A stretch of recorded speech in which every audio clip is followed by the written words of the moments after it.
আমি রুমে বিশ্রাম নিতে গিয়ে শুয়ে পড়লাম। হঠাৎ মনে হলো কেউ আমার পাশে শুয়ে আছে। চোখ খুলতেই দেখি শ্বশুর আমার পাশে শুয়ে আছেন। তাকে দেখে আমি হতবাক হয়ে গেলাম।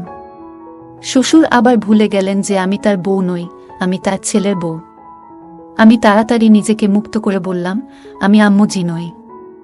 কিন্তু তিনি নিজের আবেগে মগ্ন ছিলেন। এত বয়সে এসে তার এই উত্তেজনা দেখে আমি হতবাক হয়ে গেলাম।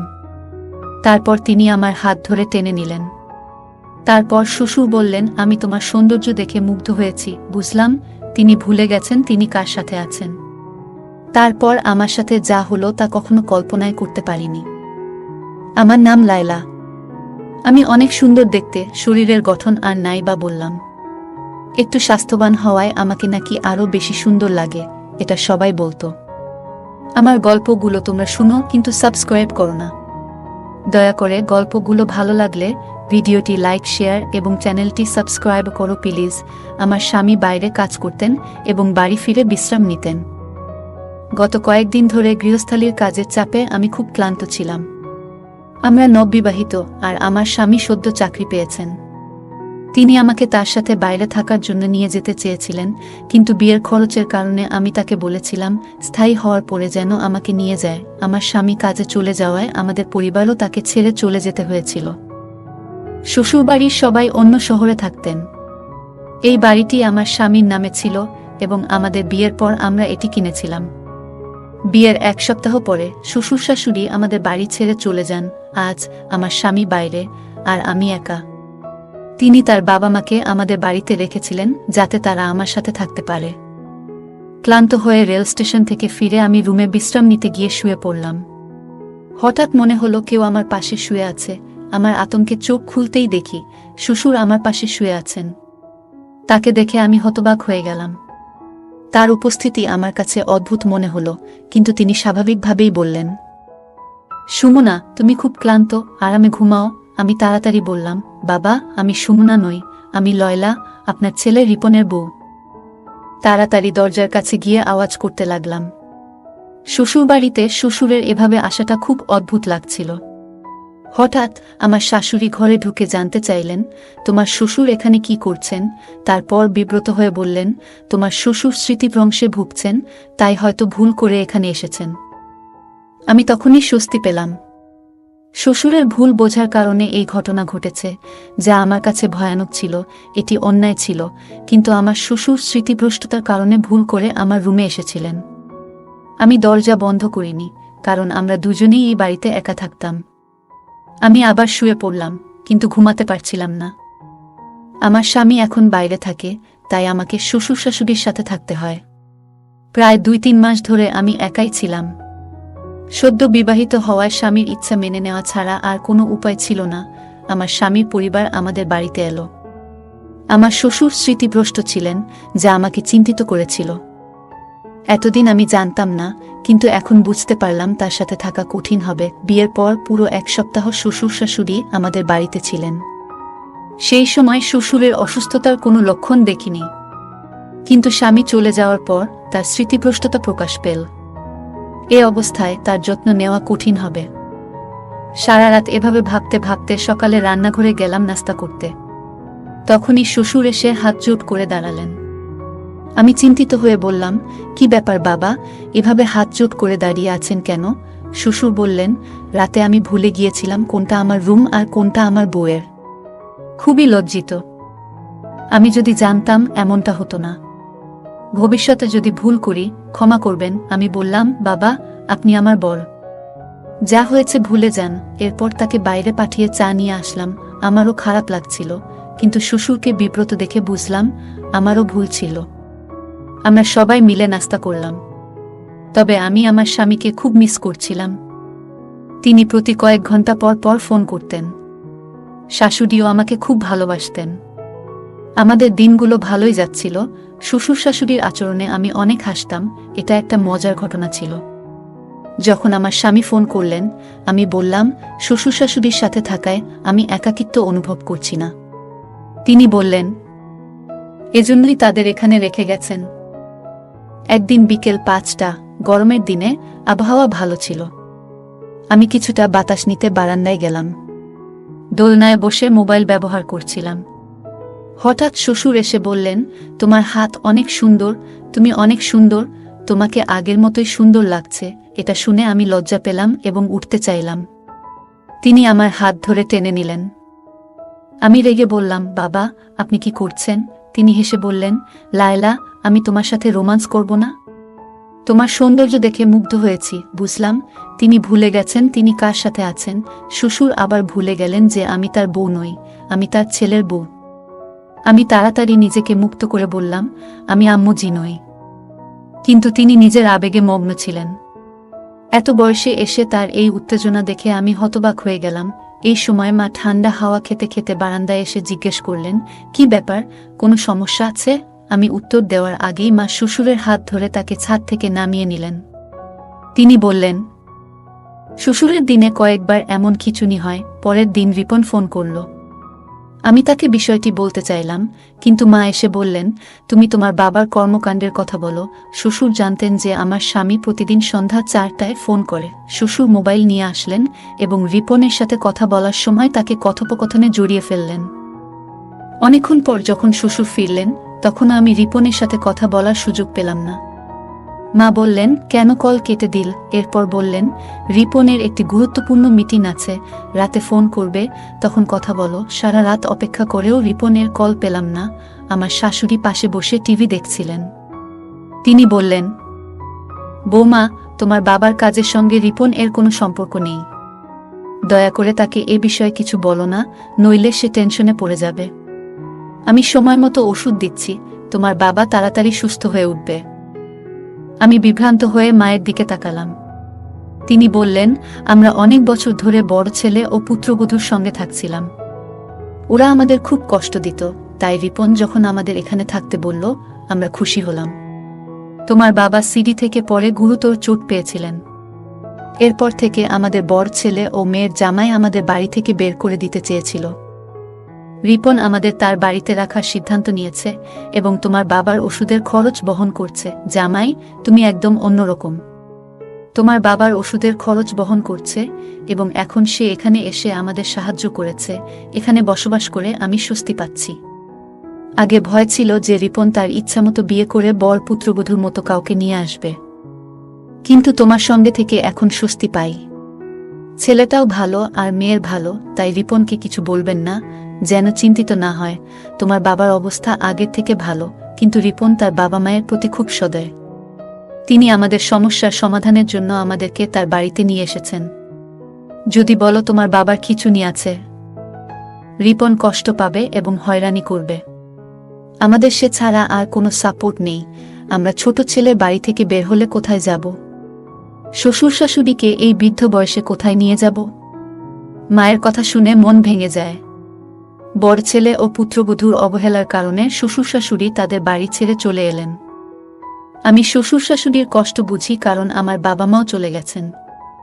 রিপনের বাবা মায়ের প্রতি ভালোবাসা দেখে খুব খুশি হই। শ্বশুরের নানা কাজ আমাকে দুশ্চিন্তায় ফেলত।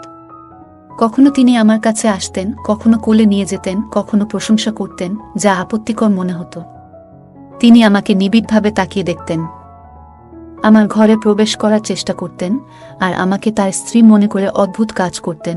মাও আমাকে নিষেধ করলেন, তাই আমি মাকে জিজ্ঞেস করলাম, বাবাজি কি ওষুধ খাবেন? পাপাজির স্মৃতিভ্রংশতা বেড়েই চলেছে। সবচেয়ে কষ্টের বিষয় ছিল শ্বশুরমশাই শুধু তার স্ত্রীর ব্যাপারে ভুলে যেতেন, বাকি সবকিছু মনে রাখতেন।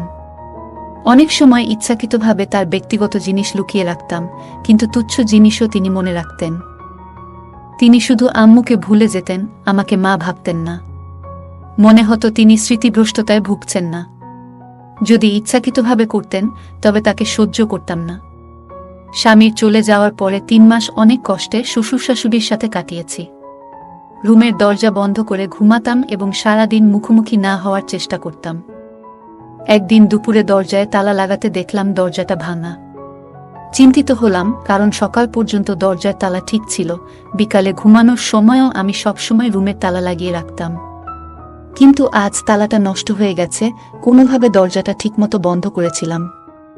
রাতে ঘুমাতে গেলাম, কিন্তু দরজা খোলা থাকায় ঘুমাতে পারছিলাম না। রাত 3টায় ঘুমিয়ে পড়লাম। সকাল 6টায় ঘুম ভাঙল। অবাক হয়ে দেখলাম আমার স্বামীর বদলে শ্বশুর আমার বিছানায়। আমি শ্বশুরকে জাগালাম, কিন্তু তিনি আমাকে সুন্না বলে ডাকতে লাগলেন এবং আমাকে জড়িয়ে ধরার চেষ্টা করলেন। আমি নিজেকে মুক্ত করার চেষ্টা করছিলাম। তখন সকাল 6:05। স্বামী রিপন হঠাৎ 3 মাস পর ঘরে ঢুকে পড়লেন। আমি নাইট ড্রেস পরা ছিলাম, শ্বশুরও রুমে ছিলেন। রিপন আমার মুখে জোরে থাপ্পড় মারলেন এবং বললেন, আমি বিশ্বাস করতে পারছি না যে তুমি এমন কাজ করেছ। তার কথায় আমি হতভম্ব হয়ে পড়লাম। অশ্রু গড়িয়ে পড়ল। তাকে বোঝানোর চেষ্টা করলাম, এটা আমার দোষ নয়। বাবাজির স্মৃতিভ্রংশ আছে, তাই তিনি আমার রুমে এসেছেন। আমি তাকে সবকিছু সত্যি বললাম এবং বললাম মা ও বাবা উভয়ই আমাকে সমর্থন করবে। তখন অবস্থা ছিল যেমন আকাশ ভেঙে পড়ার মতো।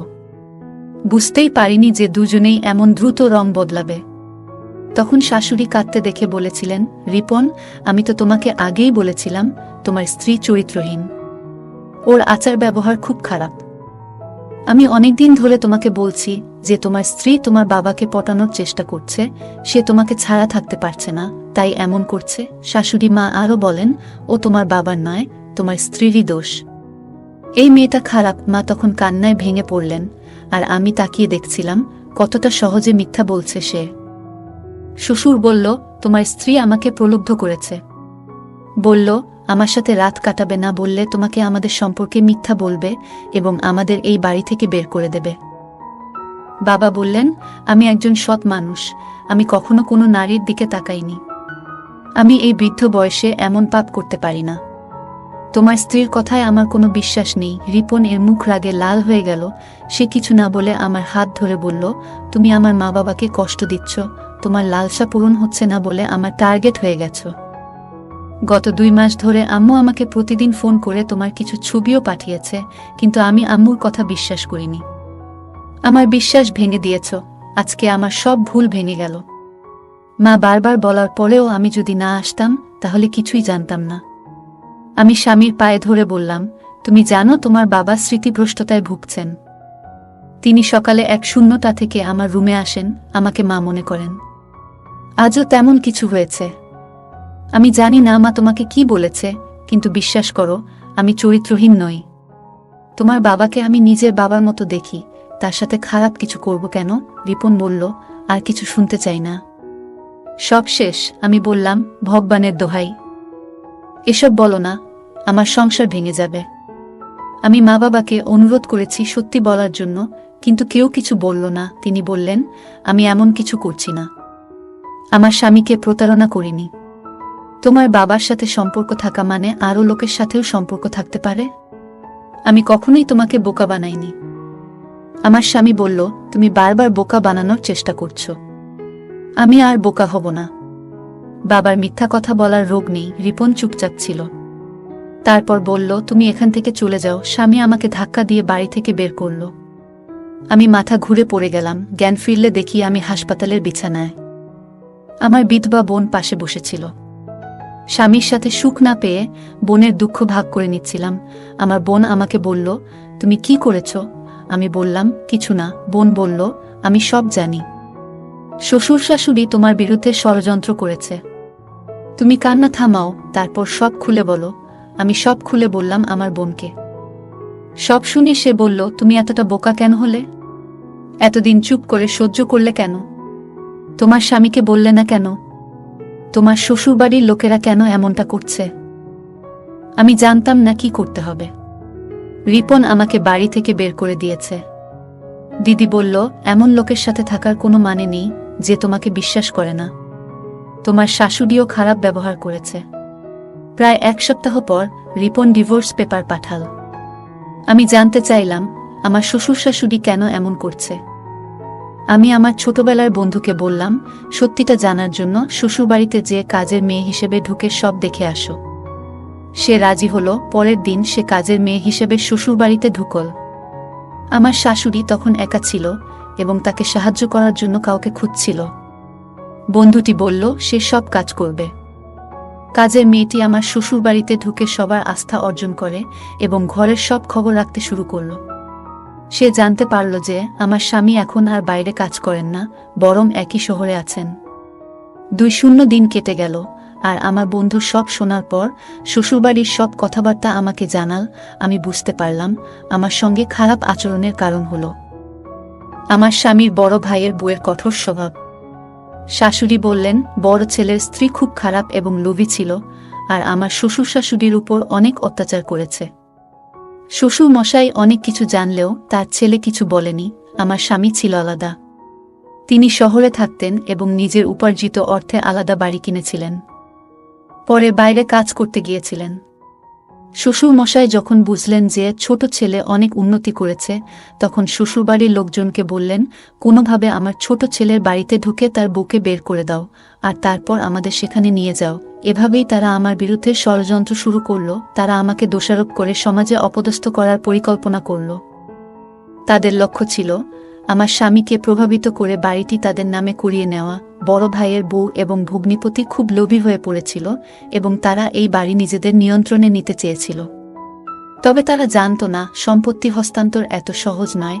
আমার দৃঢ় বিশ্বাস ছিল একদিন না একদিন তাদের সত্য প্রকাশ পাবে। শ্বশুর শাশুড়ি যা করছিলেন তা বড় ছেলের বউয়ের নির্দেশে হচ্ছিল। শ্বশুর শাশুড়ি ভয়ে ছিলেন, আর বড় বউ তার স্বামীকে এই পথে টেনে নিয়ে এসেছিলেন। এরপর শ্বশুর শাশুড়ি আমার বিরুদ্ধে নানা ষড়যন্ত্র শুরু করেন। তাদের উদ্দেশ্য ছিল আমাকে শারীরিক ও মানসিকভাবে দুর্বল করে ব্ল্যাকমেইল করা, যাতে বাড়ির কাগজপত্র তারা হাতিয়ে নিতে পারে। শ্বশুর মশাই প্রমাণ সংগ্রহ করছিলেন আমাকে ফাঁদে ফেলার জন্য। তারা চেয়েছিলেন আমার স্বামী আমাকে বিশ্বাস না করে বাড়ি থেকে বের করে দিক, যাতে ছোট ছেলের বাড়ি রক্ষা করতে পারেন। শাশুড়ি আমার ভিডিও আমার স্বামীর কাছে পাঠিয়েছিলেন আমাকে অপদস্থ করতে। শেষে তারা আমার ভিডিও ব্যবহার করে আমাকে ব্ল্যাকমেইল করার চেষ্টা করল, কিন্তু আমার স্বামী সত্য জানতে পেরে তাদের ফাঁদে পা দেয়নি। সব বলে ছেলের বাড়ি বাঁচিয়েছে, কিন্তু এখন আমার স্বামীর প্রতি বিশ্বাস উঠে গেছে। আমি আর ফিরে যেতে চাই না। সত্য কখনো লুকিয়ে থাকে না। আমি জানি একদিন না একদিন আমার স্বামী এসে ক্ষমা চাইবে। আমার শ্বশুর শাশুড়ি সব শুনে কেঁদে বললেন, আমরা বড় ছেলে